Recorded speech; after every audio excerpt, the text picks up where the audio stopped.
Well, welcome. Today we're going to start part one of programming a platform game in Scratch. So the first thing we're going to need to do is click on Create. All right, and then we're going to call it our platform game.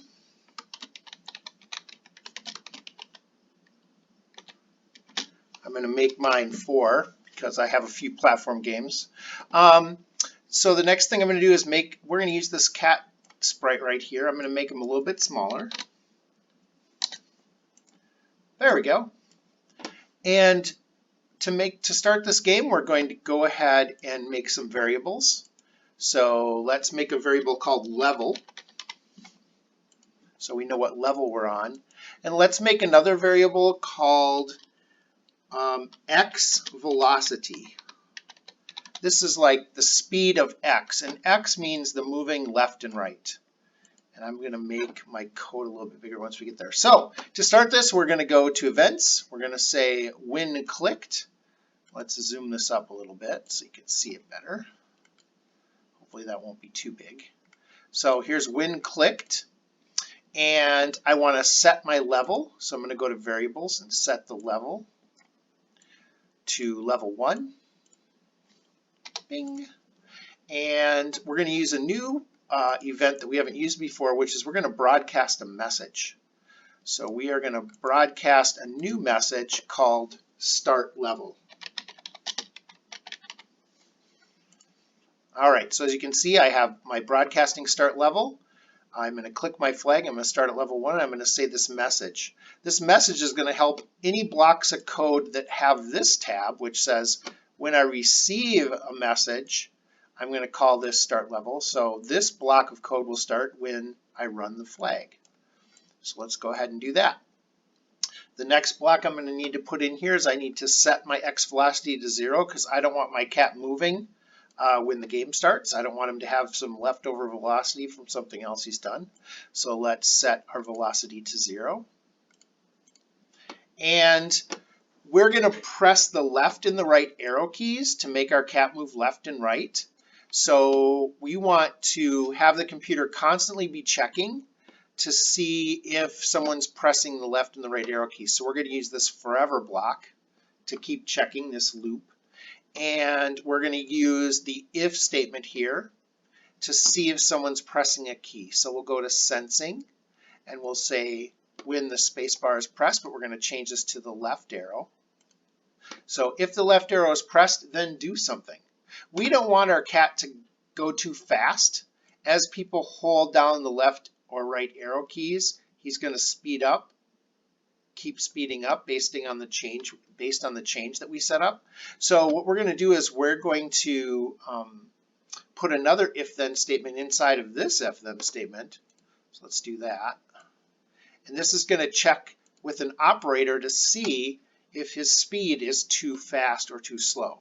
So we're going to use this greater than symbol, and we're going to say if the x velocity is greater than -10,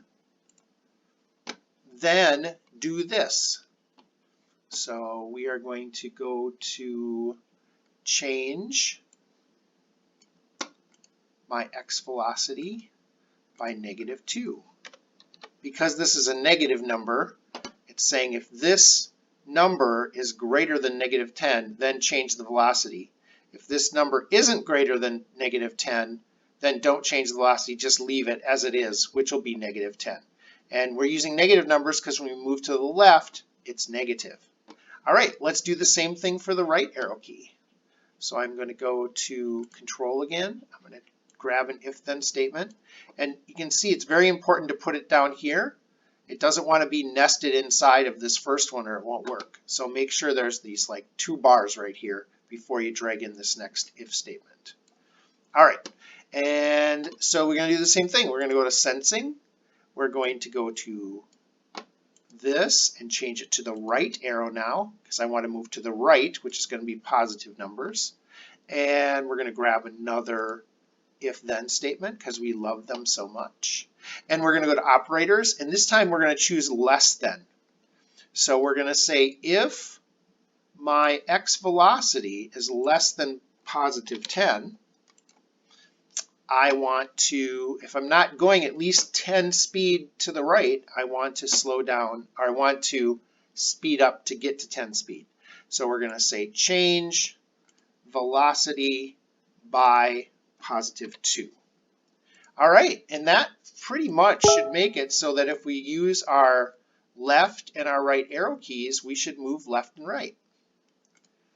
Okay, and the last thing we're going to add is under sensing, or under motion, excuse me. We're going to get rid of this later, but this is just to test our code.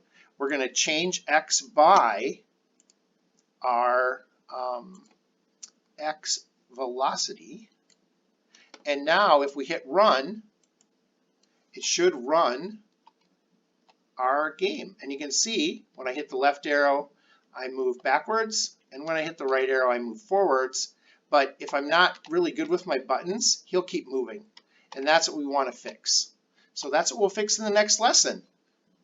The next thing that we're going to want to do is make sure that we share this project, because when you share your projects, I'll show you in a second here, when you share your projects with me, they show up here. So I can see that you've done it, and I can go check them out and make sure they work.